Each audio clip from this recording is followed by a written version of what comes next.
Bom dia, boa tarde, boa noite.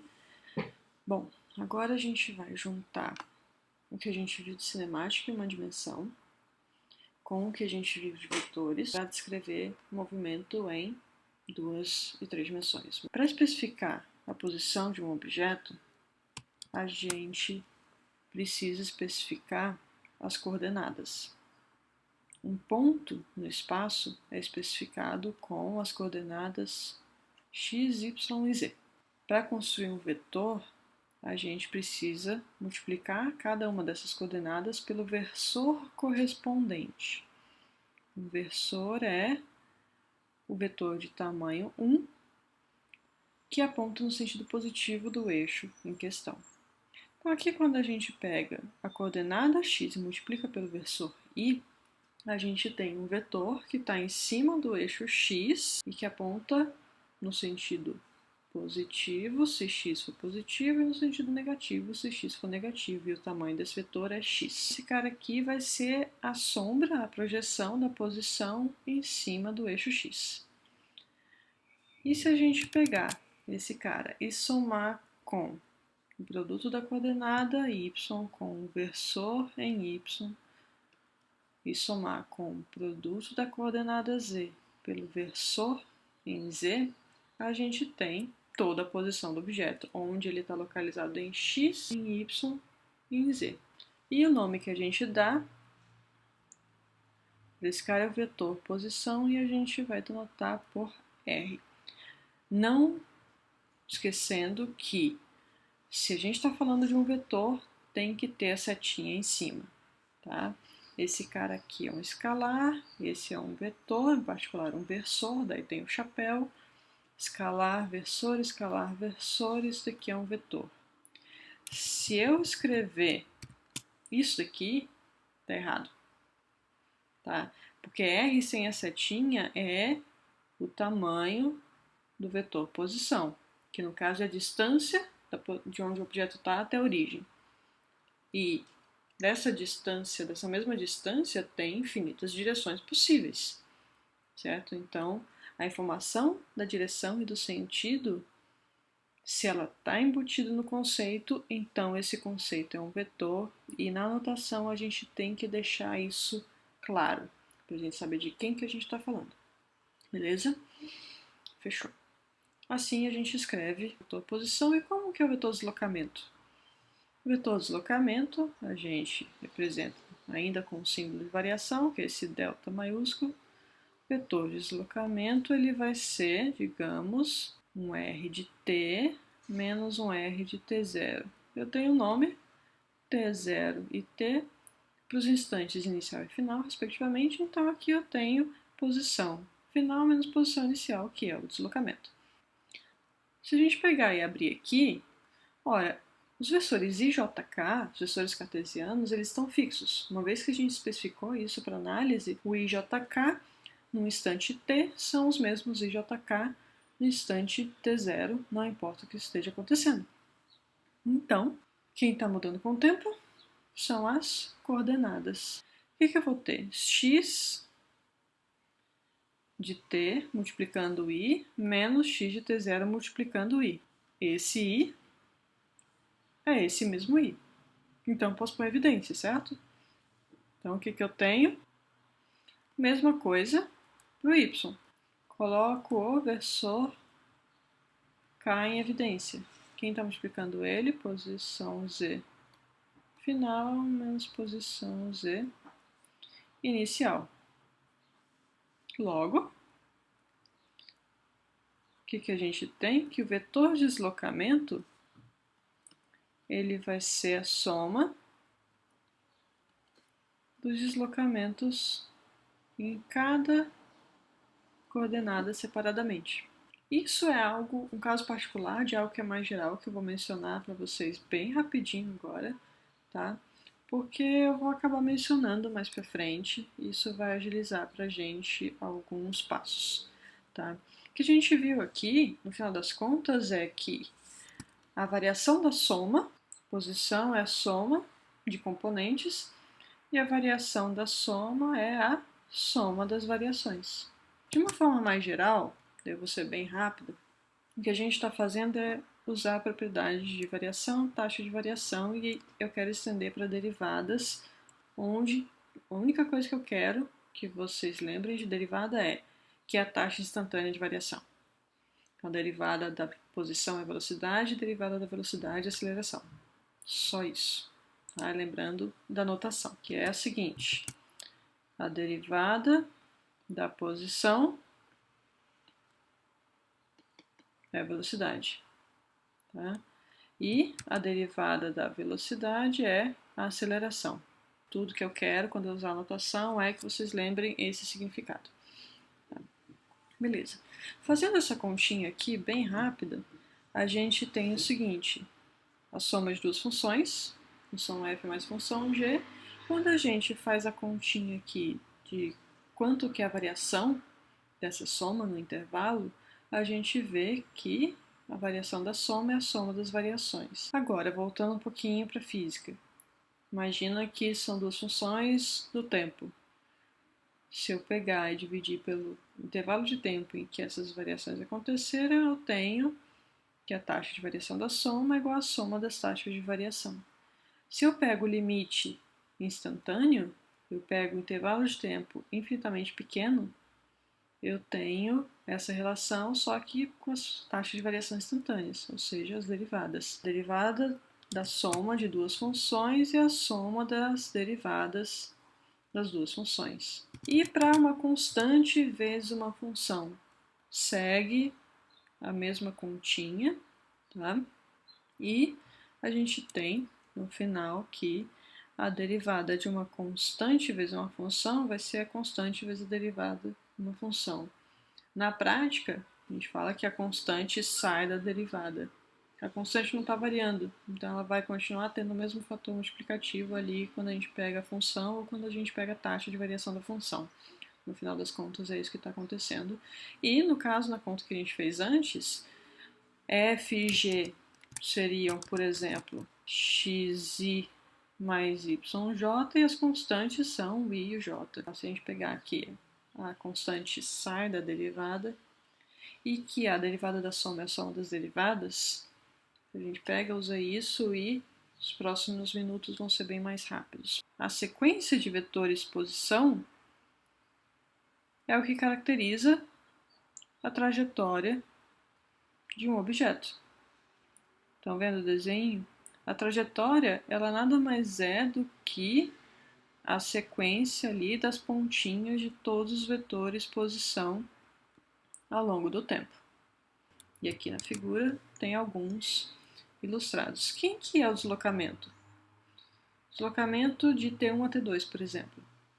Ele é o vetor que sai do R1 e vai para o R2. É esse cara aqui. Do T2 para T3, o deslocamento é esse. Se a gente pegar o deslocamento e dividir pelo intervalo de tempo que ele acontece, a gente tem a velocidade média, o vetor velocidade média. Aqui, ó, está desenhado esse deslocamento. Agora, ao invés de chamar de T1, T2, ele está chamando na figura de T e T mais delta T. Instante inicial e instante final de um intervalo de tempo delta T. A gente tem aqui a posição inicial, a posição final e o vetor deslocamento. Se a gente observar, a trajetória está aqui, né? E o vetor deslocamento é o vetor que vai direto de um ponto para outro da trajetória, independente de como foi a trajetória entre esses dois pontos. O que a gente tem aqui? Um instante inicial, um intervalo de tempo até o instante final. A trajetória está em laranja. Quem são esses vetores desenhados? Aqui é a posição inicial, aqui é a posição final. Quem é o deslocamento? Esse tracejado. Como é que eu sei? Porque ele sai do ponto inicial e chega no ponto final.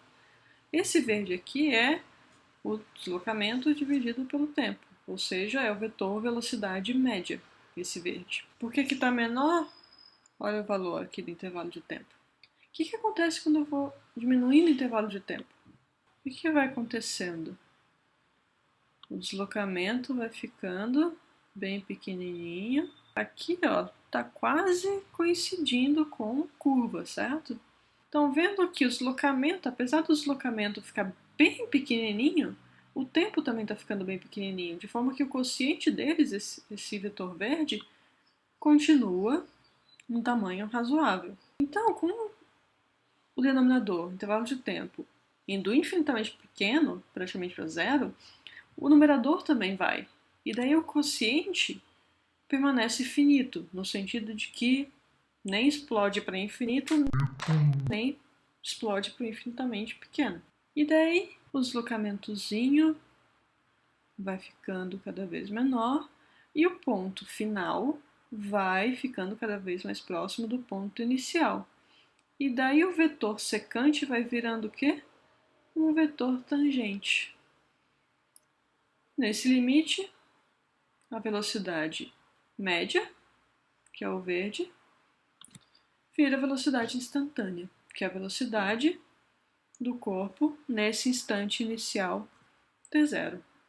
O que a gente viu aqui é bem geral, é completamente geral, na verdade, tá? E a conclusão que a gente tira é que o vetor velocidade é tangente à trajetória. Sempre, sempre, sempre. Beleza? Se alguém perguntar para vocês quando que a velocidade é tangente à trajetória, a resposta é essa. Sempre. Beleza?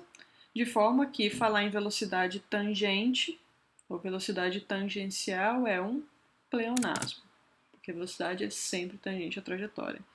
E essa desenhadinha aqui, bonitinho, em vários pontos. Bom,